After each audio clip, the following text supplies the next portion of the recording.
क्या आपने कभी यह सुना है कि रविवार के दिन सूर्य भगवान की एक दिव्य कथा सुनने मात्र से जीवन के सारे दुख स्वयं मिट जाएं? दर्शक बंधु, आज का दिन अत्यंत शुभ है क्योंकि आज रविवार है। वह दिन जब भगवान सूर्य देव स्वयं धरती पर अपना तेज और आशीर्वाद बरसाते हैं। हमारे प्राचीन धर्म ग्रंथों में कहा गया है कि जब मनुष्य रविवार के दिन श्रद्धा से सूर्य भगवान की कथा सुनता है तो उसके जीवन के दुख, पीड़ा, रोग, बाधाएं और घर की समस्याएं सूर्य की किरणों की तरह छिन्न भिन्न हो जाती हैं। हम सब जानते हैं कि सूर्य देव केवल आकाश में चमकने वाले देव नहीं हैं। वे जीवन के आधार, ऊर्जा के स्रोत और भाग्य को दिशा देने वाले देवता हैं। जब सूर्य देव प्रसन्न होते हैं तो मन में नई शक्ति आती है, परिवार में सुख शांति बढ़ती है और जीवन में रुके हुए काम भी गति पकड़ लेते हैं। आज हम जिन शब्दों को सुनने जा रहे हैं वह केवल एक कथा नहीं है, बल्कि यह सूर्य देव की अनंत कृपा का अनुभव है। यह वह प्रकाश है जो मन से अंधकार मिटाता है। जब यह कथा हमारे कानों से होती हुई हृदय तक पहुंचती है तो मन का बोझ हल्का होता है, चिंता पिघल जाती है और भीतर एक नई आशा का जन्म होता है।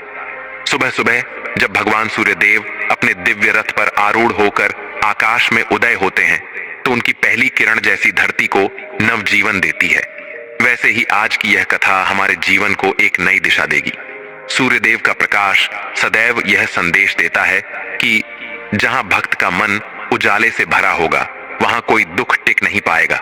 इस कथा के माध्यम से हम सूर्य देव के चरित्र, उनके तेज, उनकी करुणा और उनके आशीर्वाद की अनुभूति करेंगे। और जैसे जैसे कथा आगे बढ़ेगी हमें महसूस होगा कि सूर्य देव का दिव्य स्पर्श हमारे मन और जीवन को छू रहा है। तो आइए हम अपने मन को शांत करें, अपने हृदय को भक्ति से भरें और भगवान सूर्य देव के पवित्र चरणों में प्रणाम करते हुए इस पावन कथा की मंगलमय शुरुआत करें। लेकिन दर्शक बंधु, आगे बढ़ने से पहले हम आपको एक अत्यंत महत्वपूर्ण बात बता देना चाहते हैं। हमारे प्राचीन धर्म ग्रंथ, विशेषकर गरुड़ पुराण और सूर्य उपासना के ग्रंथों में स्पष्ट कहा गया है कि रविवार के दिन सूर्य देव की कथा, व्रत या आराधना को श्रद्धा से शुरू किया जाए तो उसे पूर्ण करना अत्यंत आवश्यक होता है, क्योंकि अधूरी पूजा या अधूरी कथा मन में अधूरा सत्य छोड़ देती है और अधूरा सत्य कई बार मनुष्य के जीवन में भ्रम, दुख और बाधाएं बढ़ा देता है।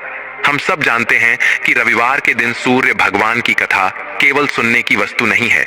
यह ऊर्जा का संचार, मन की शुद्धि और भाग्य के द्वार खोलने वाली शक्ति है। इसीलिए दर्शक बंधु, आज की इस पावन कथा को पूरे मन, पूरे विश्वास और पूरी श्रद्धा के साथ अंत तक सुनिए। हो सकता है इस कथा का कोई एक प्रसंग, कोई एक संवाद, सूर्य देव के किसी एक आशीर्वाद पूर्ण वचन से हमारा जीवन बदल जाए, हमारे दुख मिट जाए और हमारे घर में वह प्रकाश फैल जाए जिसका हमें वर्षों से इंतजार था। और यदि हम सच्चे सनातनी हैं तो यह भी हमारा धर्म है कि सूर्य भगवान की आराधना, रविवार व्रत का महत्व और इस दिव्य कथा का संदेश केवल अपने तक न रखें। इसे अपने मित्रों, परिवार और प्रियजनों तक अवश्य पहुंचाएं।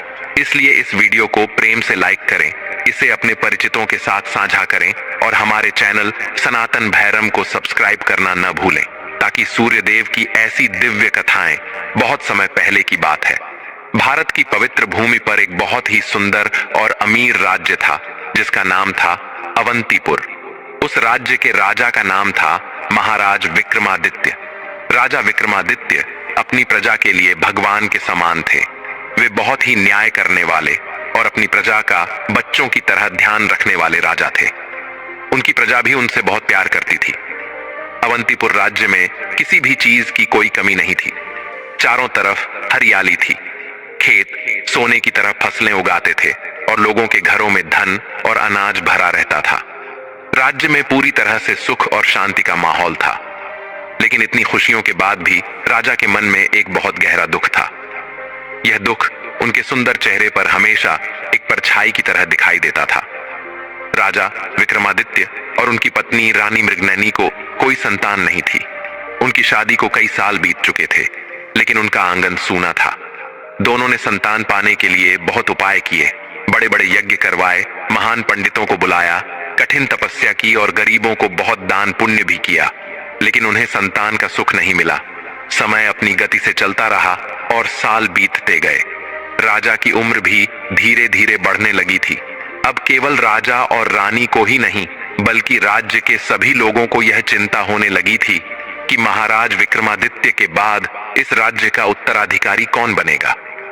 एक दिन रानी मृगनयनी ने उदास मन से राजा से कहा, महाराज, हमने सब कुछ करके देख लिया। अब मुझे लगता है कि हमें किसी महान संत की शरण में जाना चाहिए। मैंने सुना है कि संतों की कृपा से असंभव काम भी संभव हो जाते हैं। शायद उनकी कृपा से हमारी गोद भी भर जाए और हमें संतान का सुख मिल जाए। राजा को रानी की बात सही लगी। उन्होंने रानी की बात मान ली। दोनों ने मिलकर राज्य के सबसे महान और तपस्वी संत महर्षि वशिष्ठ के आश्रम में जाने का फैसला किया। महर्षि का आश्रम राज्य से बहुत दूर घने जंगलों के बीच में था। वहां तक पहुंचने का रास्ता बहुत कठिन था। राजा और रानी ने राजसी ठाट बांट छोड़कर साधारण कपड़े पहने और आश्रम की ओर चल दिए। उस कठिन रास्ते पर चलते हुए उन्हें कई दिन लग गए। जब आखिरकार राजा और रानी आश्रम पहुंचे तो उन्होंने देखा कि महर्षि वशिष्ठ अपनी कुटिया के बाहर बैठे हुए गहरे ध्यान में डूबे थे। उनके चेहरे पर एक अद्भुत तेज था और उनकी तपस्या की शक्ति से आश्रम के आसपास का पूरा वातावरण पवित्र और दिव्य हो रहा था। राजा और रानी ने महर्षि के ध्यान से बाहर आने का इंतजार किया। कुछ समय बाद जब महर्षि की समाधि खुली तो राजा और रानी ने आगे बढ़कर उनके चरणों में प्रणाम किया। महर्षि ने अपनी आंखें खोली और उन्हें आशीर्वाद दिया। फिर उन्होंने पूछा, राजन, आप दोनों इतनी दूर इस घने जंगल में मेरे पास क्यों आए हैं? आपके मन में क्या दुख है? राजा ने बहुत ही विनम्रता से हाथ जोड़कर कहा, महर्षि, हम संतानहीन हैं। हमें संतान का सुख नहीं मिला है। हमने अपनी तरफ से हर संभव कोशिश की, हर उपाय किया, लेकिन हमें कोई फल नहीं मिला।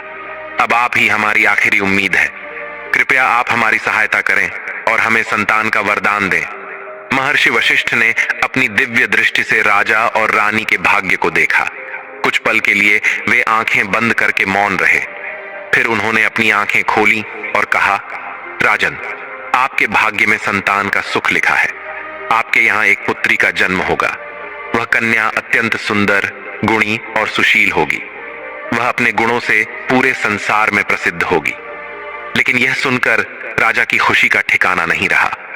लेकिन महर्षि के मुंह से लेकिन सुनकर वे चिंतित हो गए। राजा ने उत्सुकता से पूछा, लेकिन क्या महर्षि, कृपया साफ साफ बताइए। महर्षि ने गहरी सांस लेकर कहा, लेकिन उस कन्या के जीवन में बहुत बड़ी बड़ी परीक्षाएं आएंगी। उसे अपने पतिव्रत धर्म की बहुत ही कठिन परीक्षा देनी होगी। उसका जीवन आसान नहीं होगा। उसे बहुत दुख झेलने पड़ेंगे। लेकिन उसके जीवन की कथा से इस संसार को एक बहुत बड़ी और महान शिक्षा मिलेगी। राजा और रानी को यह सुनकर थोड़ा दुख हुआ, लेकिन वे इस बात से बहुत खुश थे कि उन्हें संतान का वरदान मिल गया था। उन्होंने सोचा कि वे अपनी पुत्री को इतने लाड़ प्यार से पालेंगे कि उसके जीवन में कोई दुख नहीं आएगा। महर्षि ने उन्हें एक दिव्य फल दिया और कहा, रानी, तुम इस फल को खा लेना। ठीक 9 महीने के बाद तुम्हारे यहाँ एक कन्या का जन्म होगा। राजा और रानी ने महर्षि के चरण छुए, उनका धन्यवाद किया और खुशी खुशी आश्रम से अपने महल लौट आए। ठीक 9 महीने बाद एक बहुत ही शुभ दिन और शुभ समय पर पूरे राज्य में खुशियों की लहर दौड़ गई। रानी मृगनयनी ने एक अत्यंत सुंदर कन्या को जन्म दिया। वह कन्या इतनी सुंदर थी कि उसे देखने वाला बस देखता ही रह जाता था। उसकी आंखों में एक अनोखी दिव्य चमक थी और उसके चेहरे पर स्वर्ग की अप्सराओं जैसा तेज था। राजा ने अपनी बेटी के जन्म पर बहुत बड़ा उत्सव मनाया। पूरे राज्य को दुल्हन की तरह सजाया गया। हर घर में मिठाइयां बांटी गई।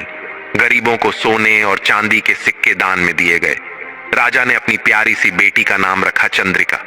चंद्रिका अपने नाम की तरह ही चंद्रमा के समान सुंदर और शीतल थी। चंद्रिका धीरे धीरे बड़ी होने लगी। राजा और रानी उसे अपनी जान से भी ज्यादा प्यार करते थे। वह पूरे राज्य की लाडली बन गई थी। राज्य का हर इंसान उससे बहुत प्रेम करता था। चंद्रिका केवल दिखने में ही सुंदर नहीं थी, बल्कि उसके अंदर गुण भी बहुत थे। वह बहुत धार्मिक थी।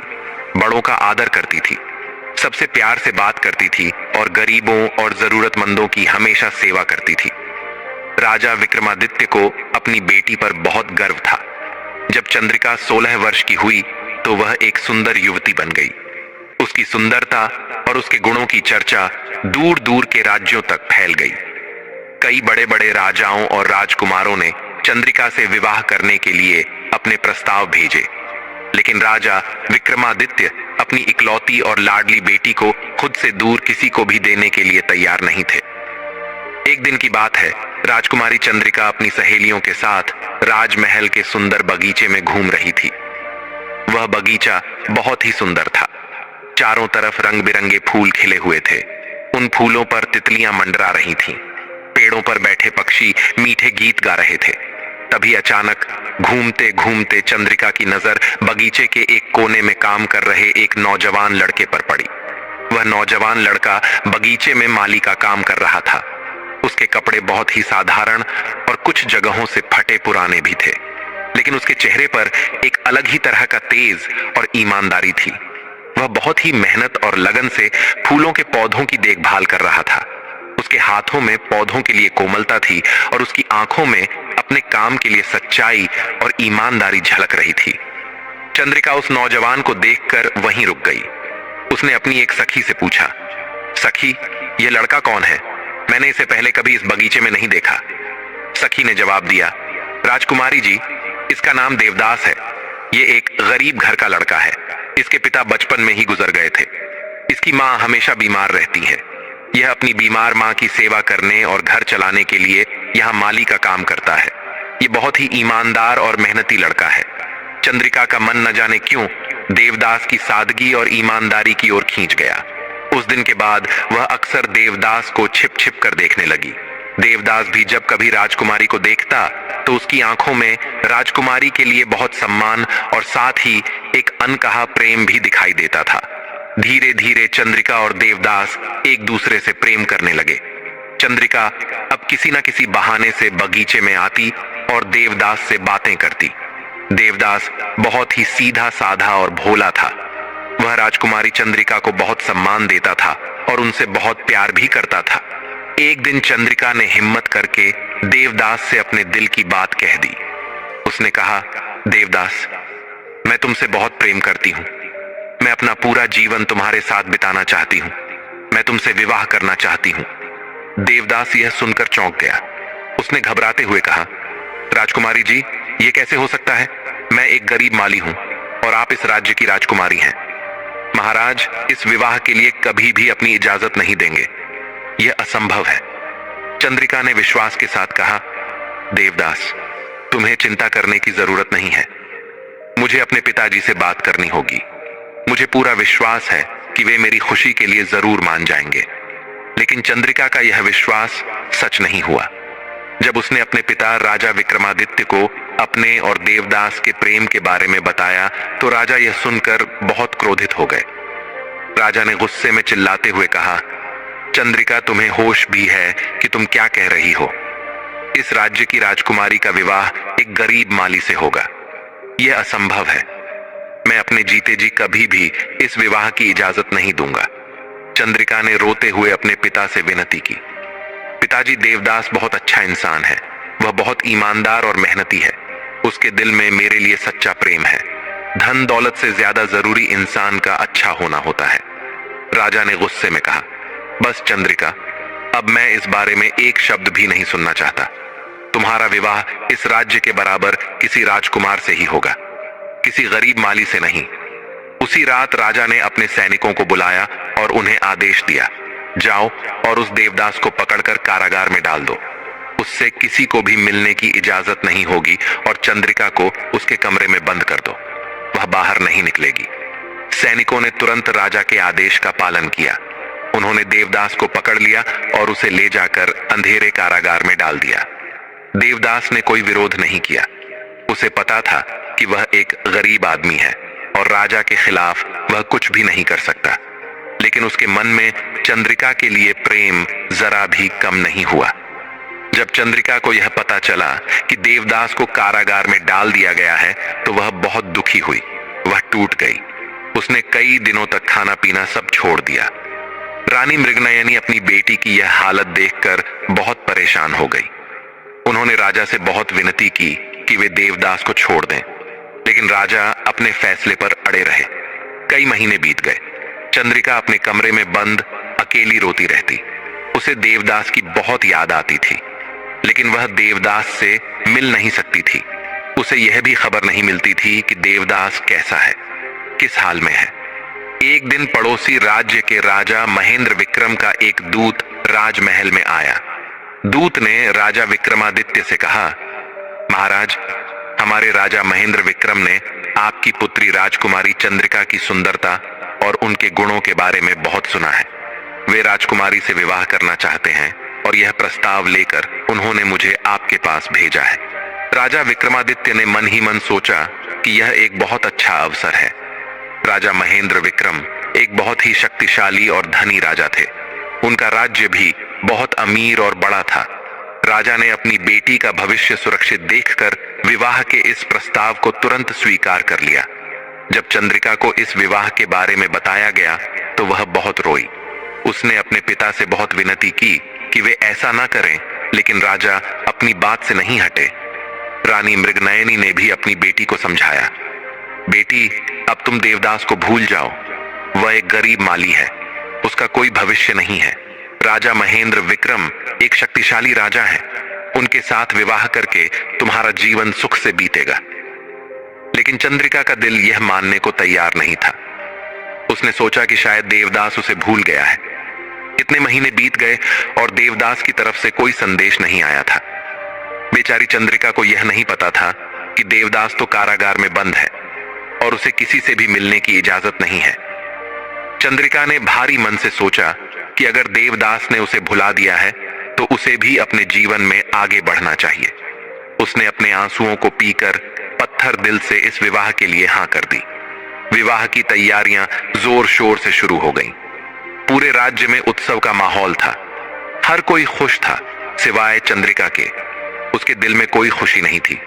आखिर विवाह का दिन भी आ गया। बारात बहुत धूमधाम से आई। राजा महेंद्र विक्रम सचमुच एक सुंदर और शक्तिशाली नौजवान थे, लेकिन चंद्रिका के लिए वे केवल एक अजनबी थे जिसके साथ उसे अपनी पूरी जिंदगी बितानी थी। विवाह की सभी रस्में पूरी हुई। चंद्रिका ने अग्नि के 7 फेरे लिए और राजा महेंद्र विक्रम की पत्नी बन गई। विवाह के बाद चंद्रिका की विदाई हुई और वह राजा महेंद्र विक्रम के राज्य चली गई। वहां का महल अवंतीपुर से भी ज्यादा बड़ा और सुंदर था। महल में हर तरह की सुख सुविधाएं थीं, लेकिन चंद्रिका का मन हमेशा उदास रहता था। राजा महेंद्र विक्रम चंद्रिका से बहुत प्रेम करते थे। वे उसे दुनिया का हर सुख देना चाहते थे, लेकिन चंद्रिका का मन उनमें नहीं लगता था। वह हमेशा देवदास को याद करके दुखी रहती थी। लेकिन चंद्रिका एक धर्म का पालन करने वाली स्त्री थी। उसे अपना पतिव्रत धर्म अच्छी तरह से याद था। उसने मन ही मन सोचा कि अब राजा महेंद्र विक्रम ही उसके पति हैं और एक पत्नी का धर्म है कि वह अपने पति की सेवा करे, चाहे उसका मन कहीं और हो। लेकिन अब उसका सबसे बड़ा कर्तव्य अपने पति के प्रति है। चंद्रिका ने अपने मन को बहुत समझाया और एक अच्छी पत्नी बनने की पूरी कोशिश करने लगी। वह अपने पति की हर छोटी बड़ी इच्छा का ध्यान रखती। उनकी सेवा में वह कोई भी कमी नहीं रहने देती थी। राजा महेंद्र विक्रम अपनी पत्नी चंद्रिका की सेवा से बहुत खुश रहते थे। समय धीरे धीरे बीतता गया। चंद्रिका भी धीरे धीरे अपने नए जीवन में ढलने लगी, लेकिन उसके मन के किसी कोने में देवदास की याद हमेशा जिंदा रहती थी। वह अक्सर सोचती कि देवदास कैसा होगा, अब वह कहां होगा, क्या वह भी उसे कभी याद करता होगा। एक दिन राजा महेंद्र विक्रम अपने कुछ मंत्रियों और सैनिकों के साथ जंगल में शिकार खेलने गए। जंगल में शिकार करते समय अचानक एक जंगली सूअर ने झाड़ियों से निकलकर राजा पर हमला कर दिया। राजा का घोड़ा डर के मारे बिदक गया और राजा घोड़े से नीचे गिर गए। सूअर ने राजा पर फिर से हमला किया और उसके नुकीले दांतों से राजा के सिर पर बहुत गहरी चोट लग गई।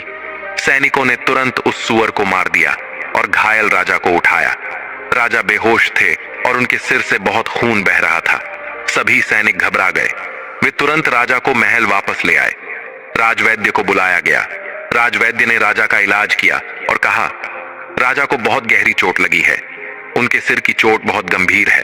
वे होश में तो आ जाएंगे, लेकिन हो सकता है कि इस चोट का असर उनकी बुद्धि पर, उनके दिमाग पर पड़े।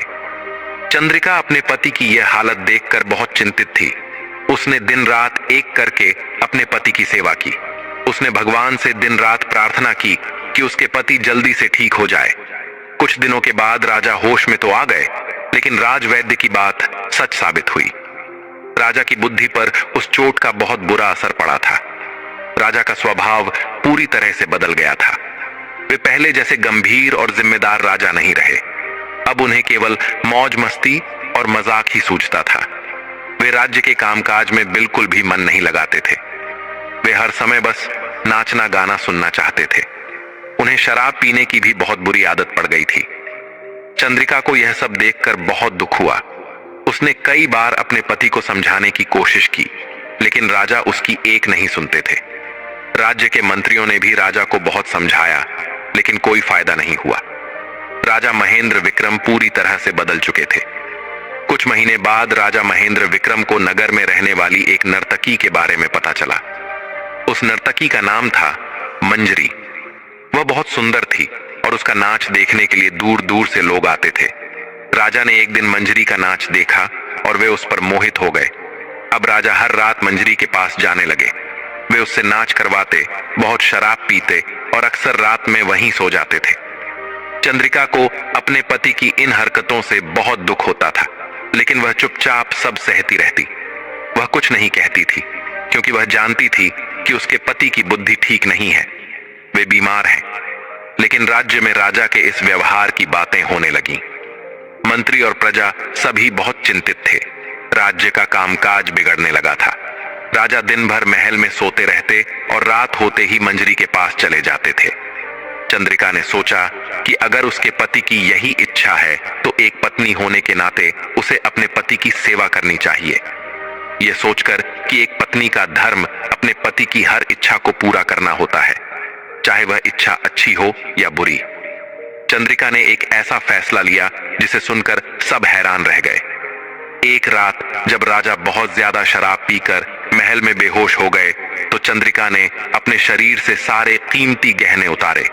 उसने एक थैली में वे सारे गहने रख लिए। फिर उसने एक मजबूत बड़ा सा कपड़ा लिया और अपने बेहोश पति को उस कपड़े में लपेटा। उसने अपने पति को अपने कंधे पर उठाया और महल से बाहर निकल पड़ी। रात का समय था। चारों तरफ घना अंधेरा छाया हुआ था। चंद्रिका अपने पति को कंधे पर उठाए हुए मंजरी के घर की ओर जा रही थी। रास्ता बहुत लंबा और सुनसान था। चंद्रिका की सांसें फूल रही थी। उसका शरीर थक कर टूट रहा था, लेकिन उसने हिम्मत नहीं हारी। वह अपने पतिव्रत धर्म का पालन कर रही थी। रास्ते में एक जगह पर एक सूली गड़ी हुई थी। उस सूली पर एक संत को चढ़ाया गया था। उस संत का नाम था महर्षि मांडव्य। महर्षि मांडव्य बहुत बड़े तपस्वी थे, लेकिन उन्हें चोरी के एक झूठे इल्जाम में सूली पर चढ़ा दिया गया था। असल में हुआ यह था कि कुछ चोर राजा के खजाने को लूटकर जंगल की तरफ भाग रहे थे। वे महर्षि मांडव्य के आश्रम के पास से गुजरे। महर्षि उस समय अपनी कुटिया में गहरी समाधि में बैठे थे। चोरों ने लूट का सारा माल महर्षि के आश्रम में छिपा दिया और वहां से भाग गए। जब राजा के सैनिक चोरों का पीछा करते हुए वहां पहुंचे और उन्होंने महर्षि के आश्रम में लूट का माल देखा, तो उन्होंने महर्षि को ही चोर समझ लिया। महर्षि गहरी समाधि में थे, इसलिए उन्हें कुछ भी पता नहीं चला। सैनिकों ने उन्हें पकड़ लिया और राजा के पास ले गए। राजा ने भी बिना पूरी जांच पड़ताल किए महर्षि को सूली पर चढ़ाने का हुक्म दे दिया। महर्षि मांडव्य के पास इतनी तपस्या की शक्ति थी कि वे चाहते तो अपनी सिद्धियों से उस सूली को तोड़ सकते थे और खुद को आजाद कर सकते थे, लेकिन महर्षि ने ऐसा नहीं किया। उन्हें अपने पिछले जन्म का एक पाप याद आ गया था। जब महर्षि बहुत छोटे बच्चे थे, तब वे खेल खेल में चींटियों को और छोटे कीड़ों को कांटे चुभोकर परेशान किया करते थे। उस पाप का फल उन्हें इस जन्म में भोगना था। इसलिए महर्षि ने सूली की इस सजा को अपने पुराने कर्मों का फल मानकर चुपचाप स्वीकार कर लिया था। वे सूली पर लटके हुए थे और अपने कर्मों का फल भोग रहे थे। जब चंद्रिका अपने पति को कंधे पर उठाए हुए उस रास्ते से गुजर रही थी तो बहुत ज्यादा अंधेरा होने के कारण उसे कुछ दिखाई नहीं दिया। अचानक उसके पति राजा महेंद्र विक्रम का पैर सूली से जोर से टकरा गया। सूली जोर से हिलने लगी। महर्षि मांडव्य को इससे बहुत तेज और असहनीय दर्द हुआ। दर्द से तड़पते हुए महर्षि ने गुस्से में आकर श्राप दे दिया, जिस किसी ने भी इस सूली को हिलाकर मुझे कष्ट पहुंचाया है, सूर्योदय होने से पहले उसकी मृत्यु हो जाए। चंद्रिका महर्षि का यह भयानक शाप सुनकर कांप उठी। उसने तुरंत अपने पति को कंधे से नीचे उतारा और महर्षि के चरणों में गिर पड़ी। उसने रोते हुए कहा, हे महर्षि, मुझसे अनजाने में बहुत बड़ी गलती हो गई। अंधेरा बहुत ज्यादा था और मुझे यह सूली दिखाई नहीं दी। मेरे पति का पैर गलती से सूली से लग गया। कृपा करके अपना श्राप वापस ले लीजिए। मेरे पति को जीवन दान दे दीजिए। महर्षि मांडव्य ने अपनी आंखें खोली।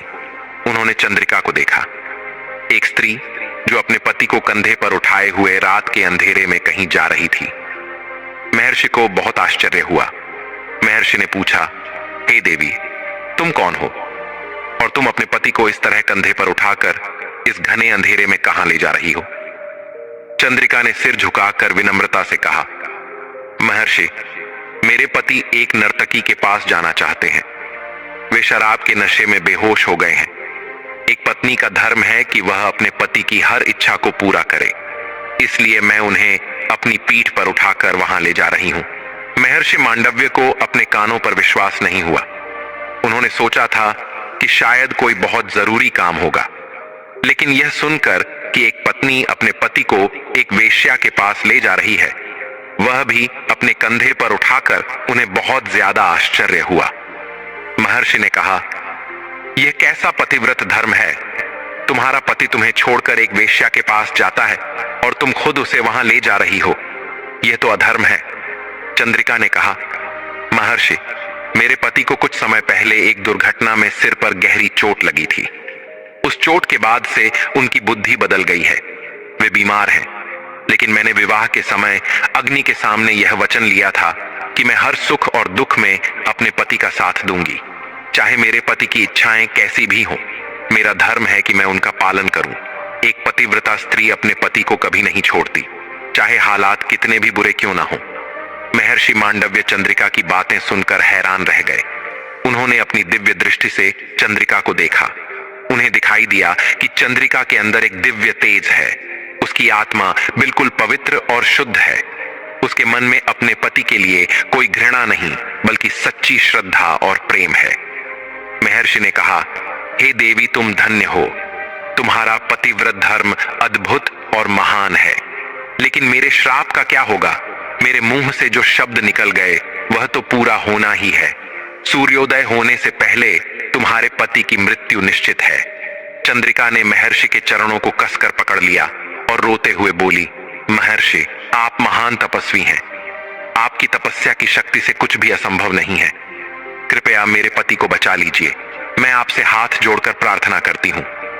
महर्षि ने एक गहरी सांस ली और कहा, हे देवी, एक बार जो श्राप दे दिया गया उसे वापस नहीं लिया जा सकता, लेकिन तुम्हारे पतिव्रत धर्म की शक्ति इतनी महान है कि तुम खुद अपने पति को बचा सकती हो। चंद्रिका ने उत्सुकता से पूछा, कैसे महर्षि? कृपया मुझे रास्ता बताइए। महर्षि ने कहा, अगर तुम्हारा पतिव्रत धर्म सच्चा है, अगर तुमने कभी भी मन, वचन या कर्म से अपने पति के अलावा किसी और पुरुष के बारे में नहीं सोचा है, तो तुम अपनी शक्ति से सूर्य को उगने से रोक सकती हो। अगर सूर्योदय नहीं होगा तो मेरा श्राप पूरा नहीं होगा और तुम्हारे पति की जान बच जाएगी। चंद्रिका ने पूछा, लेकिन मैं सूर्य को कैसे रोक सकती हूं? मैं तो एक साधारण सी स्त्री हूं। महर्षि ने कहा, हे देवी, एक पतिव्रता स्त्री की शक्ति साधारण नहीं होती, वह असीम होती है। अगर तुम्हारा पतिव्रत धर्म सच्चा है तो तुम सूर्य देव से प्रार्थना करो, वे तुम्हारी प्रार्थना अवश्य सुनेंगे। चंद्रिका ने अपने पति को आराम से एक तरफ लिटाया, फिर वह पूर्व दिशा की ओर मुंह करके खड़ी हो गई। जिस दिशा से सूरज उगता है उसने अपने दोनों हाथ जोड़े और अपनी आंखें बंद कर ली। वह पूरी श्रद्धा और सच्चे मन से सूर्य देव से प्रार्थना करने लगी। चंद्रिका ने कहा, हे सूर्य देव, आप इस पूरी सृष्टि के साक्षी हैं। आप सब कुछ देखते हैं, सब कुछ जानते हैं। आप जानते हैं कि मैंने आज तक अपने पतिव्रत धर्म का कभी भी उल्लंघन नहीं किया। मेरे पति चाहे कैसे भी हो, लेकिन मैंने उन्हें हमेशा अपना पति माना है, अपना परमेश्वर माना है। मैंने उनकी हर परिस्थिति में सेवा की है। आज मेरे पति की जान खतरे में है। मैं आपसे प्रार्थना करती हूं कि आप आज ना उगे। अगर आप नहीं उगेंगे तो मेरे पति की जान बच जाएगी। कृपा करें देव। चंद्रिका पूरी रात एक ही जगह खड़ी होकर प्रार्थना करती रही। उसकी आंखों से लगातार आंसू बह रहे थे। उसका मन पूरी तरह से अपनी प्रार्थना में लगा हुआ था। वह केवल अपने पति की जान बचाने की प्रार्थना कर रही थी। समय बीतता गया। रात खत्म होने का समय हो गया, लेकिन एक अजीब बात हुई। सूरज नहीं उग रहा था। आकाश में अभी भी घना अंधेरा छाया हुआ था। सुबह होने का समय कब का बीत चुका था, लेकिन सूर्योदय नहीं हो रहा था। महर्षि मांडव्य भी यह देखकर आश्चर्यचकित थे। उन्होंने अपनी दिव्य दृष्टि से देखा कि सूर्यदेव अपने 7 घोड़ों वाले रथ को आकाश में लेकर आने से रुक गए हैं। चंद्रिका की सच्ची प्रार्थना और उसके पतिव्रत धर्म की महान शक्ति से प्रभावित होकर सूर्यदेव ने अपने रथ को रोक लिया था। पूरे राज्य में और पूरी दुनिया में हलचल मच गई। लोग घबरा गए कि आज सूरज क्यों नहीं उग रहा है। पंडितों और ज्योतिषियों ने कहा कि यह कोई बहुत बड़ा अशुभ संकेत है। राजा के मंत्री परेशान होकर राजा को खोजना शुरू किया, लेकिन राजा महल में कहीं नहीं मिले। दूसरी तरफ मंजरी नर्तकी अपने घर में बैठी राजा का इंतजार कर रही थी। जब बहुत देर तक राजा नहीं पहुंचे तो मंजरी को चिंता हुई। उसने सोचा कि शायद राजा रास्ते में किसी मुसीबत में फंस गए हैं। वह राजा को खोजने के लिए घर से निकल पड़ी। मंजरी उसी रास्ते पर जा रही थी जिससे राजा अक्सर आया करते थे। चलते चलते वह उस जगह पर पहुंच गई जहां महर्षि मांडव्य सूली पर चढ़े हुए थे। वहां उसने एक अद्भुत नजारा देखा। एक स्त्री हाथ जोड़े खड़ी प्रार्थना कर रही थी। उसके पास जमीन पर एक आदमी बेहोशी की हालत में पड़ा था। मंजरी पास गई और उसने देखा कि वह आदमी कोई और नहीं बल्कि राजा महेंद्र विक्रम थे। मंजरी ने महर्षि से पूछा, महर्षि ये सब क्या हो रहा है? ये स्त्री कौन है और राजा यहां बेहोश क्यों पड़े हैं? महर्षि मांडव्य ने पूरी कहानी मंजरी को सुनाई। उन्होंने बताया कि कैसे चंद्रिका अपने पति को उसके पास ले जा रही थी, कैसे उसके पति का पैर सूली से टकराया और उन्होंने गुस्से में श्राप दे दिया, और अब कैसे चंद्रिका अपने पतिव्रत धर्म की शक्ति से सूर्य को उगने से रोक रही है। मंजरी यह सब सुनकर हैरान रह गई। उसे अपने कानों पर विश्वास नहीं हो रहा था। उसने कहा, यह कैसे संभव है? एक रानी अपने पति को मेरे पास ले जा रही थी, और वह भी इतनी श्रद्धा और सेवा भाव से। महर्षि ने कहा, हाँ, यही सच्चा पतिव्रत धर्म है। चंद्रिका ने अपने पति की हर इच्छा को, चाहे वह कैसी भी हो, पूरा करने का संकल्प लिया है। मंजरी को अपने जीवन पर बहुत शर्म आने लगी। वह एक नर्तकी थी और पुरुषों को अपनी ओर खींचकर उनका धन लेती थी। उसने कभी भी सच्चे प्रेम या धर्म के बारे में नहीं सोचा था, लेकिन आज उसने एक ऐसी स्त्री को देखा जो अपने पति को इतना ज्यादा प्रेम और सम्मान देती है कि उसके लिए वह दुनिया के नियमों को भी बदलने की शक्ति रखती है। मंजरी चंद्रिका के पास गई और उसके पैरों में गिरकर बोली, देवी, आप धन्य हैं। मैंने अपने जीवन में ऐसा पतिव्रत धर्म कभी नहीं देखा। मुझे अपने जीवन पर बहुत पछतावा हो रहा है। मैं उन पत्नियों के घर उजाड़ती रही जिनके पति मेरे पास आते थे, लेकिन आज मैंने समझा कि सच्चा प्रेम और धर्म क्या होता है। चंद्रिका ने अपनी प्रार्थना रोकी और मंजरी की ओर देखा। उसने मंजरी को उठाते हुए कहा, बहन, हर इंसान के जीवन में परिस्थितियां अलग अलग होती हैं।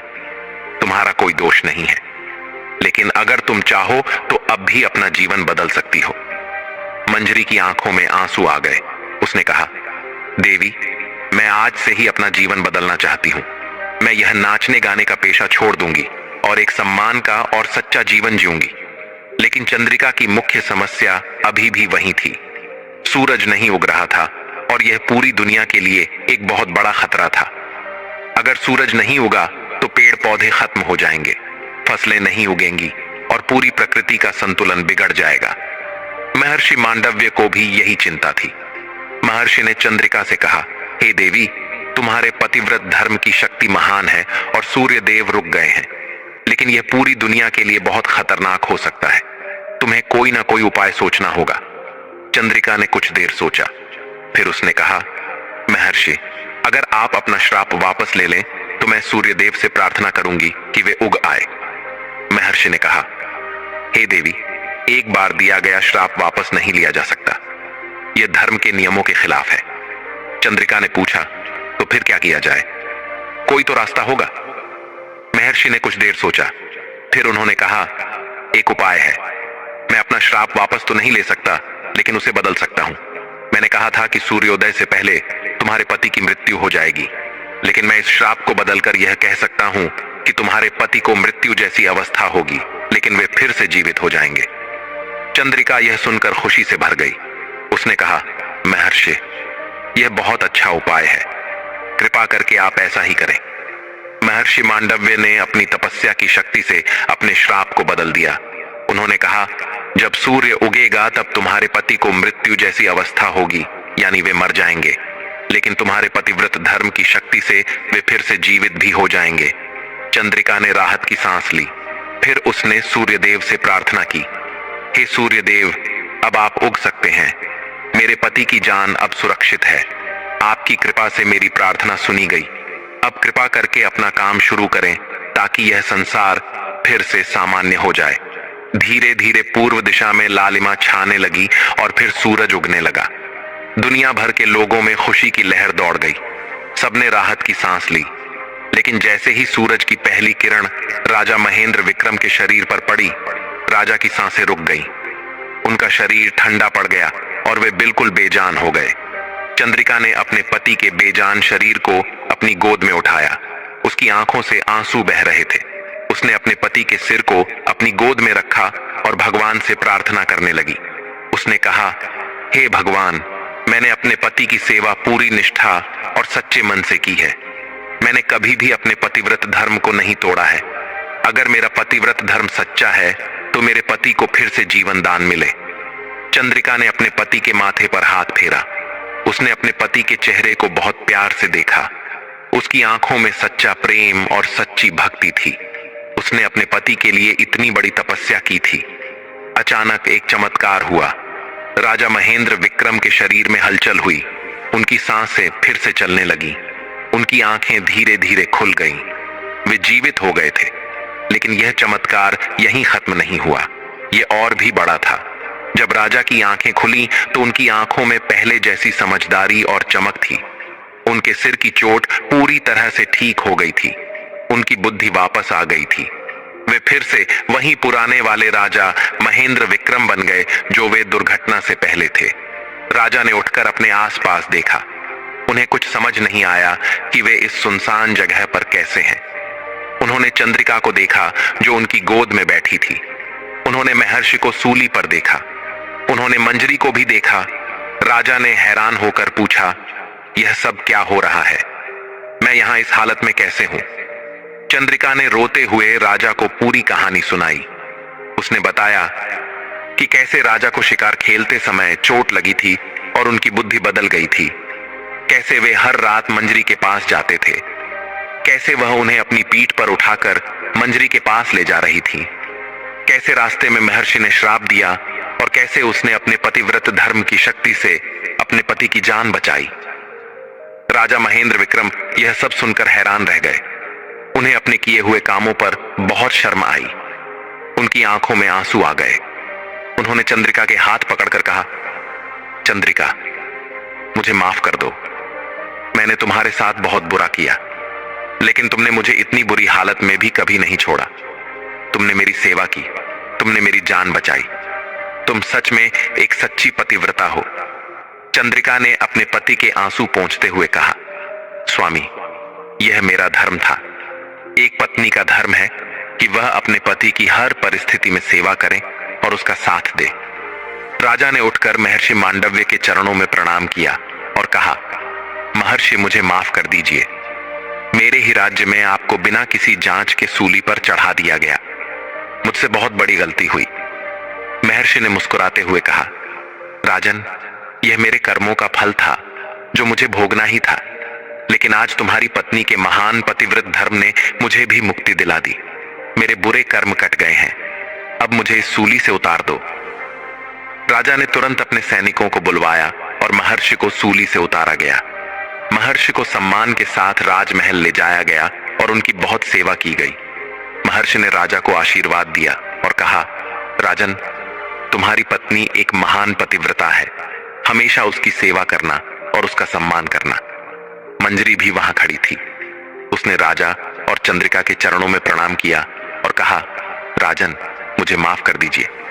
मैंने आपको गलत रास्ते पर ले जाने की कोशिश की, लेकिन आज रानी चंद्रिका को देखकर मेरी आंखें खुल गईं। मैं आज से अपना जीवन बदलना चाहती हूं। चंद्रिका ने मंजरी को गले से लगाया और कहा, बहन, तुम्हारा कोई दोष नहीं है। हर किसी को अपना जीवन बदलने का एक मौका मिलना चाहिए। तुम मेरे साथ महल चलो, मैं तुम्हें एक नया और सम्मान का जीवन शुरू करने में मदद करूंगी। इसके बाद राजा महेंद्र विक्रम, रानी चंद्रिका और मंजरी राजमहल लौट आए। पूरे राज्य में खुशी छा गई। सब लोग राजा के पूरी तरह से ठीक होने की खुशी मना रहे थे। रानी चंद्रिका की पतिव्रता की कहानी पूरे राज्य में आग की तरह फैल गई। मंजरी ने अपना नाचने गाने का पेशा हमेशा के लिए छोड़ दिया। वह राजमहल में ही रहने लगी और रानी चंद्रिका के साथ मिलकर गरीबों और जरूरतमंदों की सेवा करने लगी। उसने अपना पूरा जीवन भगवान की भक्ति और लोगों की सेवा में लगा दिया। राजा महेंद्र विक्रम ने अपना राज्य फिर से अच्छे से संभाल लिया। वे पहले से भी ज्यादा न्याय करने वाले और दयालु राजा बन गए। उन्होंने अपनी पत्नी चंद्रिका को हमेशा बहुत सम्मान दिया। वे कभी भी चंद्रिका का दिल नहीं दुखाते थे और उसे अपनी सबसे बड़ी ताकत मानते थे। कुछ समय बीत गया। एक दिन चंद्रिका ने सोचा कि उसे अपने पिता राजा विक्रमादित्य और अपनी मां से मिलना चाहिए। बहुत समय हो गया था और उसे अपने माता पिता की बहुत याद आ रही थी। राजा महेंद्र विक्रम ने खुशी खुशी चंद्रिका को अपने पिता के राज्य जाने की इजाजत दे दी। चंद्रिका अपने पति के साथ अवंतीपुर पहुंची। राजा विक्रमादित्य और रानी मृगनयनी अपनी बेटी को इतने दिनों ताजा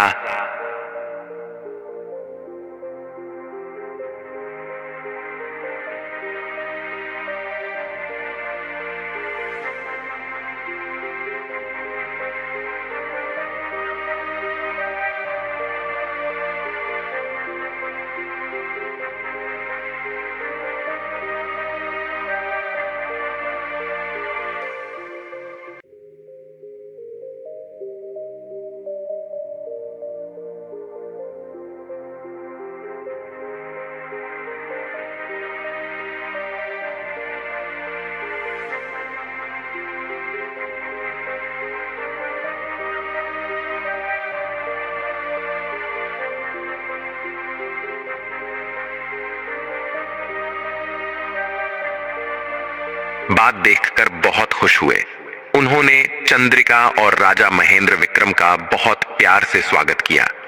जब राजा विक्रमादित्य को अपनी बेटी चंद्रिका की पतिव्रता की पूरी कहानी पता चली तो उन्हें अपनी बेटी पर बहुत गर्व हुआ, लेकिन साथ ही उन्हें अपनी एक पुरानी गलती भी याद आई।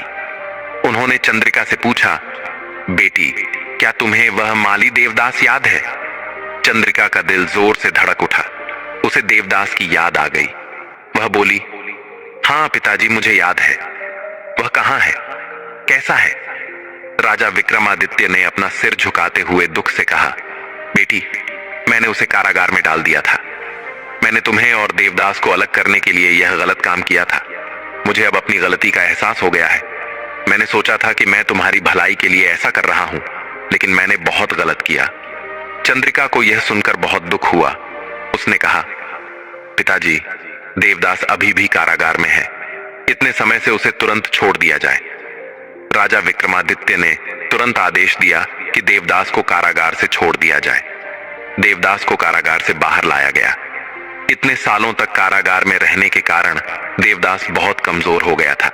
उसके कपड़े फटे हुए थे। उसकी हालत देखकर वहां खड़े सभी लोगों को बहुत दुख हुआ। चंद्रिका ने देवदास को देखा। उसकी आंखों में आंसू आ गए, लेकिन अब वह राजा महेंद्र विक्रम की पत्नी थी। उसका धर्म अपने पति के प्रति था। फिर भी एक पुराने मित्र के रूप में उसे देवदास की बहुत परवाह थी। चंद्रिका ने अपने पिता से कहा, पिताजी, देवदास को अच्छे इलाज और आराम की जरूरत है। कृपा करके उसका पूरा ध्यान रखा जाए। राजा विक्रमादित्य ने कहा, बेटी, मैं देवदास से माफी मांगना चाहता हूं। मैंने उसके साथ बहुत अन्याय किया है। राजा ने देवदास के सामने जाकर कहा, देवदास, मुझे माफ कर दो। मैंने तुम्हारे साथ बहुत बुरा किया। मैंने तुम्हें बिना किसी अपराध के इतने सालों तक कारागार में डाल दिया। तुम्हारी बीमार मां की भी देखभाल नहीं हो सकी। मुझसे बहुत बड़ी गलती हुई। देवदास ने हाथ जोड़कर कहा, महाराज, मैं आपसे कोई शिकायत नहीं करता। आप राजा हैं और आपने अपनी बेटी की भलाई के लिए जो सही समझा वह किया। मुझे केवल इतना दुख है कि मेरी मां को मेरी जरूरत थी और मैं उनके पास नहीं था। राजा विक्रमादित्य ने तुरंत अपने सेवकों को भेजकर देवदास की मां का पता लगवाया और उन्हें राजमहल बुलवाया। जब देवदास की मां आई तो इतने सालों बाद मां और बेटे का मिलन बहुत ही भावुक करने वाला था। देवदास की मां रो पड़ी और उन्होंने अपने बेटे को गले से लगा लिया। राजा विक्रमादित्य ने देवदास और उसकी मां को राजमहल में ही रहने की व्यवस्था की। उन्होंने देवदास को अपने राज्य में एक अच्छा और सम्मान का पद भी दिया। देवदास अब राजा का एक भरोसेमंद सेवक बन गया। चंद्रिका ने देवदास से अकेले में बात की। उसने कहा, देवदास, तुम्हारे साथ जो कुछ भी हुआ उसके लिए मुझे बहुत दुख है, लेकिन अब हम दोनों के जीवन अलग है। मैं राजा महेंद्र विक्रम की पत्नी हूं और मेरा धर्म उनके प्रति है। तुम भी अब अपना जीवन आगे बढ़ाओ और हमेशा खुश रहो। देवदास ने सम्मान से सिर झुकाकर कहा, राजकुमारी, मैं आपका हमेशा सम्मान करूंगा। आप एक महान पतिव्रता हैं। मैंने सुना है कि आपने अपने पतिव्रत धर्म से अपने पति की जान बचाई। मुझे आप पर बहुत गर्व है। मैं भी अब अपना जीवन सही तरीके से जीऊंगा और अपनी मां की सेवा करूंगा। समय बीतता गया। राजा विक्रमादित्य ने देवदास का विवाह एक सुंदर और सुशील कन्या से करवा दिया। देवदास अपनी पत्नी के साथ खुशी खुशी रहने लगा। उसकी मां भी अब बहुत खुश थी। चंद्रिका और राजा महेंद्र विक्रम भी कुछ दिन वहां रुककर अपने राज्य लौट गए। उनका जीवन बहुत सुखी और आनंदमय था। राजा अपनी पत्नी से बहुत प्रेम करते थे और चंद्रिका भी अपने पति की सेवा में हमेशा लगी रहती थी। कुछ वर्षों के बाद चंद्रिका ने एक पुत्र को जन्म दिया। राजा महेंद्र विक्रम पिता बनकर बहुत खुश हुए। पूरे राज्य में कई दिनों तक उत्सव मनाया गया। राजकुमार का नाम उनके नाना के नाम पर विक्रमादित्य रखा गया। राजकुमार बड़ा होकर बहुत गुणवान और शक्तिशाली बना। चंद्रिका ने अपने बेटे को बहुत अच्छे संस्कार दिए। उसने उसे धर्म, कर्तव्य, न्याय और सेवा का पाठ पढ़ाया। राजकुमार विक्रमादित्य अपनी मां की तरह ही बहुत धर्म का पालन करने वाला था। एक दिन जब राजकुमार विक्रमादित्य बड़ा हो गया तो उसने अपनी मां से पूछा, मां, मैंने लोगों से सुना है कि आपने अपने पतिव्रत धर्म की शक्ति से पिताजी की जान बचाई थी। क्या आप मुझे वह पूरी कहानी सुनाएंगी? चंद्रिका ने अपने बेटे को अपने जीवन की पूरी कहानी सुनाई। उसने बताया कि कैसे उसने अपने पति को एक वेश्या के घर तक पहुंचाया था, कैसे महर्षि मांडव्य ने श्राप दिया था और कैसे उसने सूरज को उगने से रोक दिया था। राजकुमार ने आश्चर्य से पूछा, मां, आपने पिताजी को एक वेश्या के घर तक पहुंचाया? यह कैसे संभव है? क्या आपको ऐसा करते हुए बुरा नहीं लगा? चंद्रिका ने अपने बेटे को प्यार से समझाते हुए कहा, बेटा, एक पत्नी का धर्म होता है कि वह अपने पति की हर इच्छा को पूरा करे, चाहे वह इच्छा कैसी भी हो। उस समय तुम्हारे पिता की बुद्धि ठीक नहीं थी। वे बीमार थे, लेकिन वे मेरे पति थे और मेरा कर्तव्य था कि मैं उनकी सेवा करूं। एक सच्ची पत्नी अपने पति को कभी नहीं छोड़ती, चाहे हालात कितने भी मुश्किल क्यों ना हो। राजकुमार ने फिर पूछा, लेकिन मां, क्या इसका मतलब यह है कि एक पत्नी को अपने पति के हर गलत काम में उसका साथ देना चाहिए? चंद्रिका ने समझाया, नहीं बेटा, एक पत्नी को अपने पति को गलत रास्ते पर जाने से रोकना चाहिए, उसे सही रास्ता दिखाना चाहिए। यह भी उसका धर्म है। लेकिन अगर पति की बुद्धि ठीक नहीं है या वह किसी बीमारी से परेशान है तो पत्नी का कर्तव्य है कि वह उसका साथ दे और उसकी देखभाल करे। मैंने तुम्हारे पिता को इसलिए नहीं छोड़ा क्योंकि मुझे पता था कि वे अपनी इच्छा से नहीं बल्कि अपनी बीमारी की वजह से ऐसा कर रहे हैं। मैंने उनकी सेवा की और देखो, भगवान ने मेरी सेवा का फल दिया। तुम्हारे पिता पूरी तरह से ठीक हो गए। राजकुमार को अपनी मां की बात अच्छी तरह से समझ में आ गई। उसने कहा, मां, आप एक महान स्त्री हैं। मैं आपसे बहुत कुछ सीखता हूं और मैं वादा करता हूं कि मैं भी आपकी तरह धर्म के रास्ते पर चलूंगा। समय बीतता गया। राजा महेंद्र विक्रम और रानी चंद्रिका का राज्य बहुत अमीर और खुशहाल था। प्रजा अपने राजा और रानी से बहुत प्रेम करती थी। रानी चंद्रिका की पतिव्रता और सेवा की कहानी दूर दूर के देशों तक फैल गई थी। इस प्रकार चंद्रिका ने अपने जीवन में आई हर कठिन परीक्षा को पार किया। उसने अपने पतिव्रत धर्म की शक्ति से न केवल अपने पति का जीवन बचाया, बल्कि उनकी बिगड़ी हुई बुद्धि को भी ठीक कर दिया। उसकी कहानी ने मंजरी जैसी भटकी हुई स्त्री को सही रास्ता दिखाया और उसके पिता को भी अपनी गलती का एहसास कराया। चंद्रिका ने यह साबित कर दिया कि एक पतिव्रता स्त्री के लिए कुछ भी असंभव नहीं है। उसका जीवन संसार के लिए एक महान शिक्षा बन गया, ठीक वैसा ही जैसा महर्षि वशिष्ठ ने भविष्यवाणी की थी।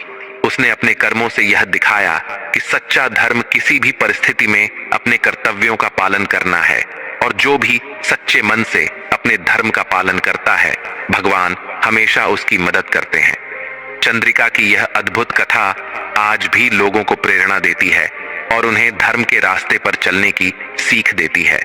दर्शक बंधु, इस संपूर्ण कथा के माध्यम से हम सूर्य भगवान की उन 3 सीख को समझ सकते हैं, जिन्हें कोई साधारण मनुष्य अपने जीवन में अपना ले तो कभी भी दुखी नहीं रहेगा।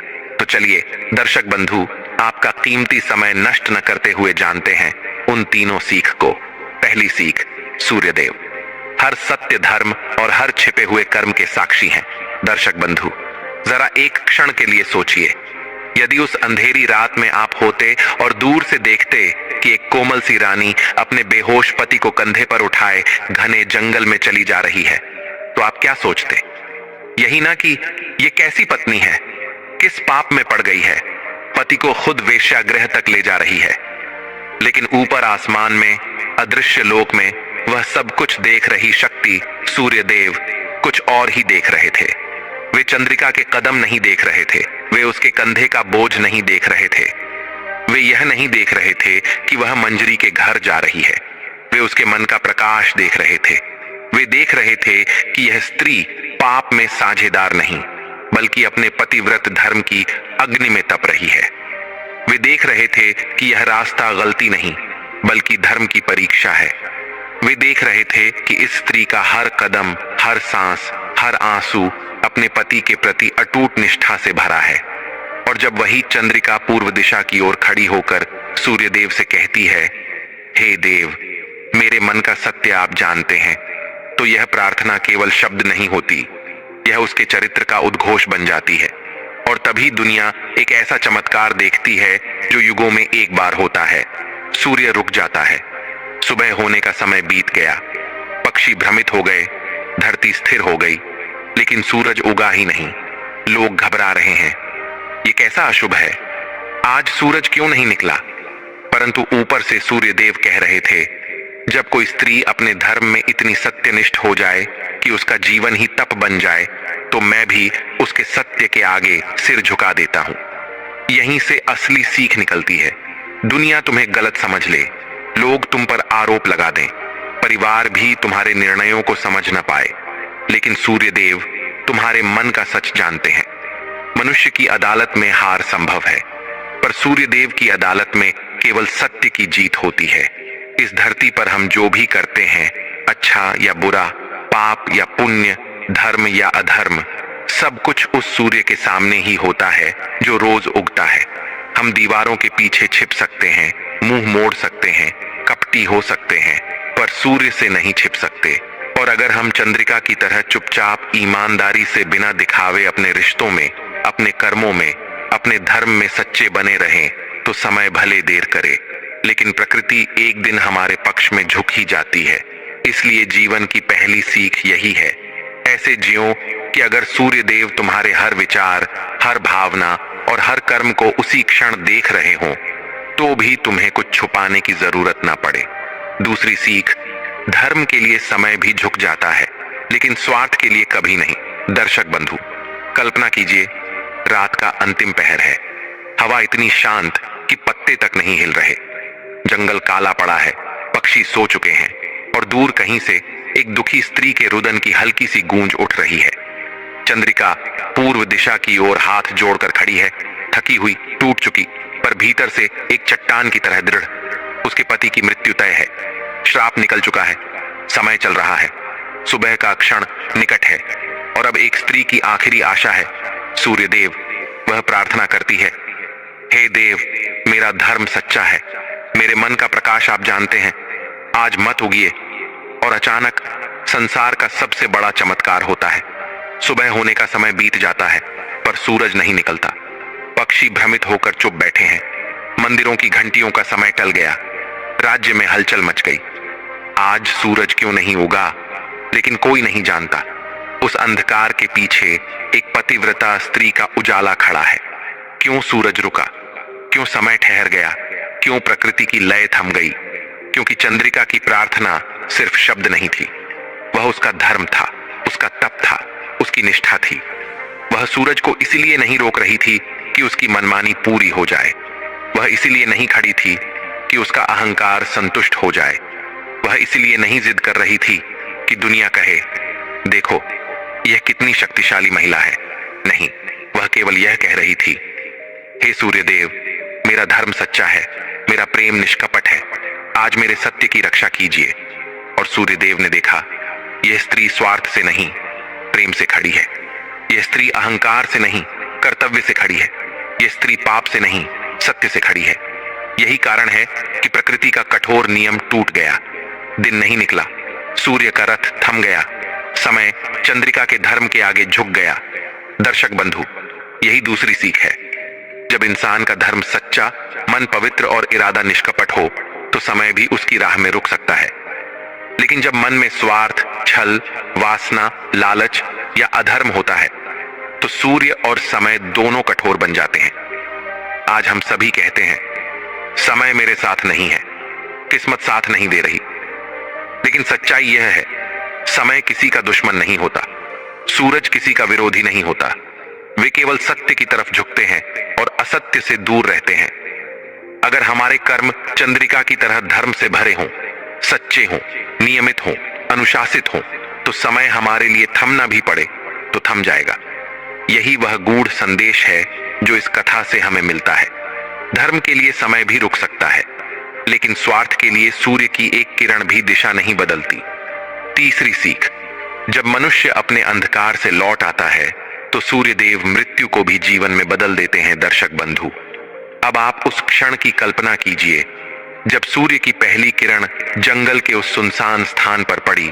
वही किरण जो हर दिन दुनिया को जगाती है, पेड़ों को जीवन देती है, पक्षियों को गीत देती है। लेकिन आज उस पहली किरण ने क्या किया? राजा महेंद्र विक्रम की सांसें रोक दी। श्राप पूरा हो गया। राजा मृत्यु समान अवस्था में गिर पड़े।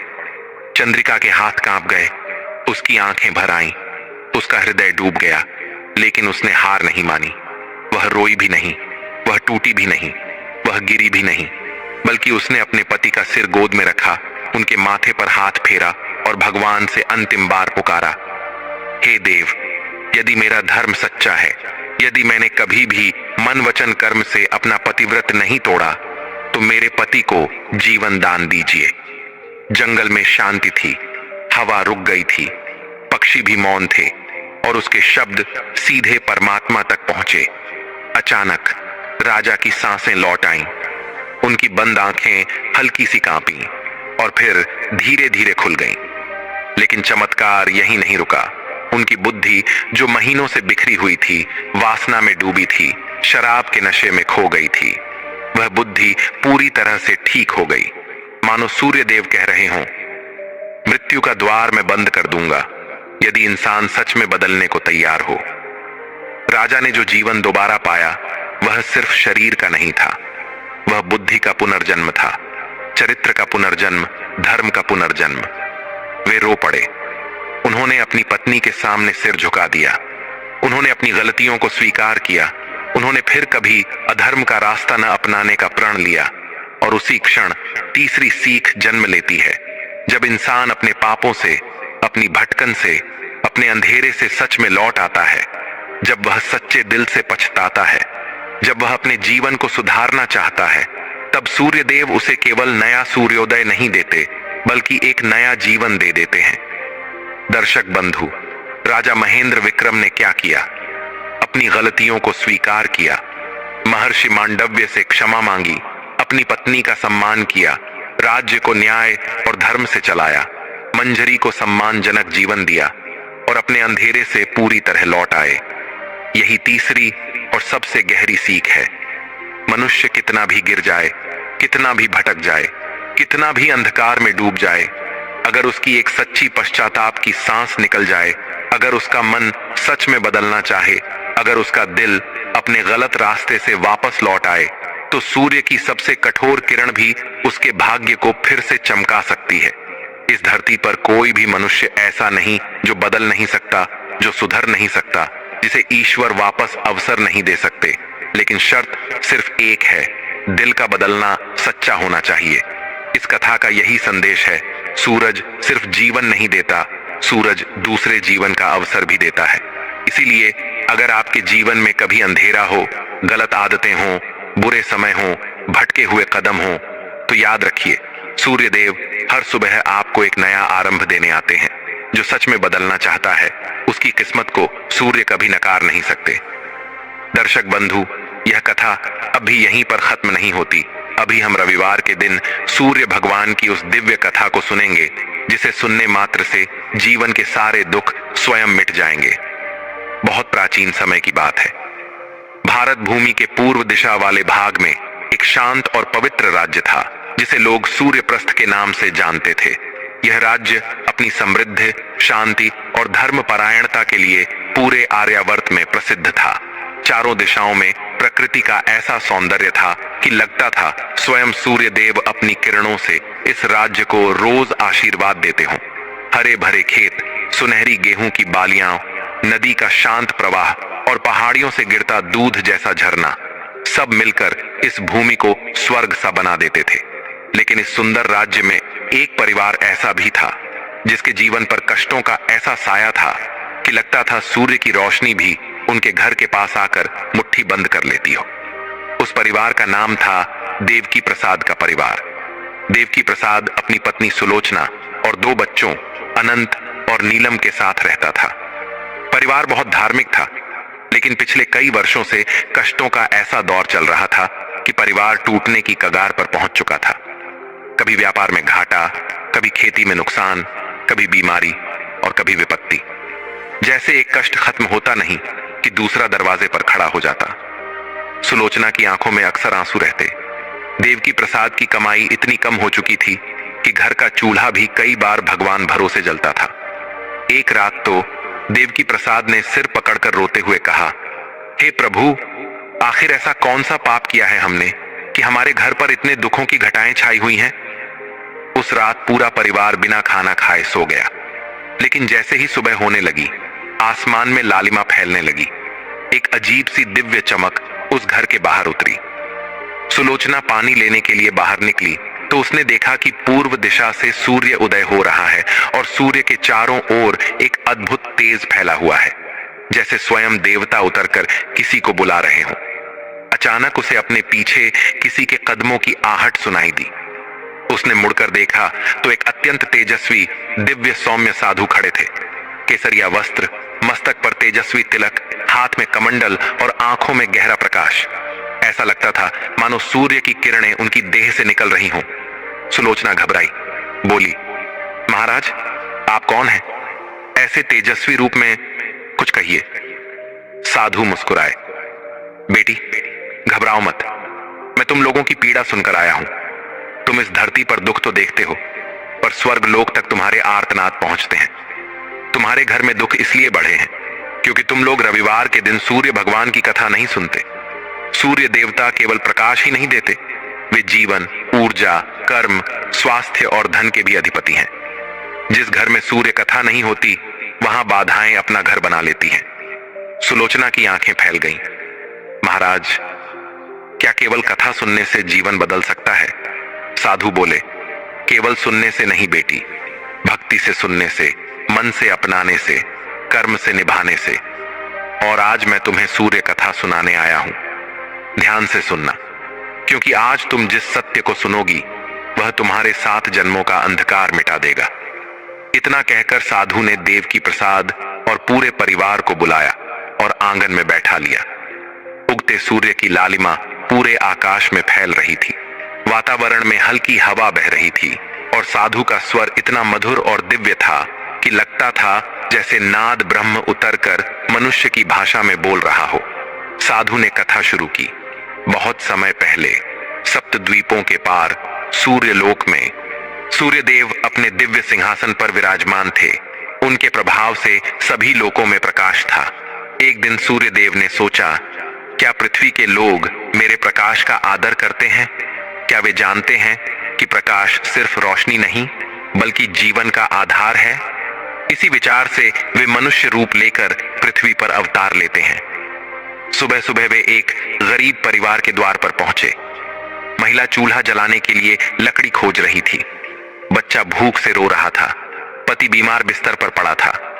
सूर्यदेव ने मनुष्य का रूप लेकर पूछा, बहन, क्या तुम्हारे घर में कोई दुख है? महिला रो पड़ी, दुख ही दुख है प्रभु, न भोजन, न धन, न स्वास्थ्य, कोई तरीका नहीं दिखता। सूर्यदेव बोले, रविवार के दिन मेरे लिए व्रत करो, मेरी कथा सुनो, मैं तुम पर कृपा करूंगा।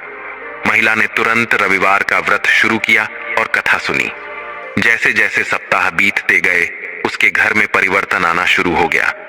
पहले पति की सेहत सुधरी, फिर कमाई बढ़ी, फिर बच्चे का रोना हंसी में बदल गया।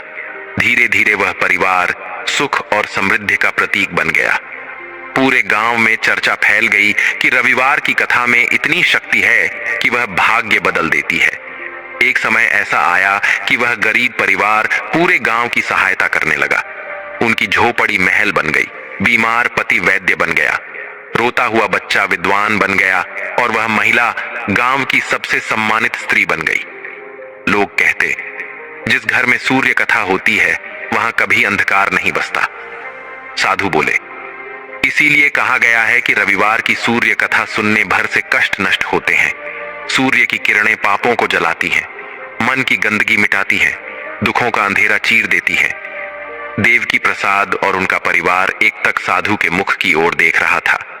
उनके मन में शांति उतर रही थी, जैसे उनके भीतर कोई नया दीपक जल उठा हो। साधु ने आगे कहा, आज से तुम लोग भी हर रविवार सूर्य कथा सुनना और उगते सूर्य को जल चढ़ाना। तुम्हारे दुख धीरे धीरे खत्म हो जाएंगे। इतना कहकर साधु उठे। अचानक आकाश में एक तीव्र प्रकाश फैल गया। साधु का रूप बदलने लगा। उनकी देह से प्रकाश की लहरें उठने लगीं। परिवार स्तब्ध था। वे समझ ही नहीं पाए। अगले ही पल साधु का रूप तेजस्वी सूर्य में बदल गया और वे आकाश की ओर उठ गए। सुलोचना चीख पड़ी, सूर्य, सूर्यदेव, महाराज सूर्यदेव हमारे घर आए थे। पूरा परिवार भाव विभोर होकर जमीन पर गिर पड़ा। आंसू बह निकले। हृदय में भक्ति का ऐसा प्रवाह आया कि पूरा वातावरण पवित्र हो गया। उस दिन से पूरे परिवार ने नियमित रूप से रविवार की सूर्य कथा सुनी, व्रत किया और उगते सूर्य को प्रणाम किया। कुछ ही दिनों में उनके घर की किस्मत चमकने लगी। पहले व्यापार में लाभ हुआ, फिर खेत लहलहाने लगे, फिर बच्चों को शिक्षा मिली, फिर देवकी प्रसाद का स्वास्थ्य सुधरा। धीरे धीरे वह परिवार सूर्यप्रस्थ के सबसे समृद्ध परिवारों में गिना जाने लगा। लोग कहते, जिस घर में रविवार की सूर्य कथा सुनो, सूर्य कृपा पाओ।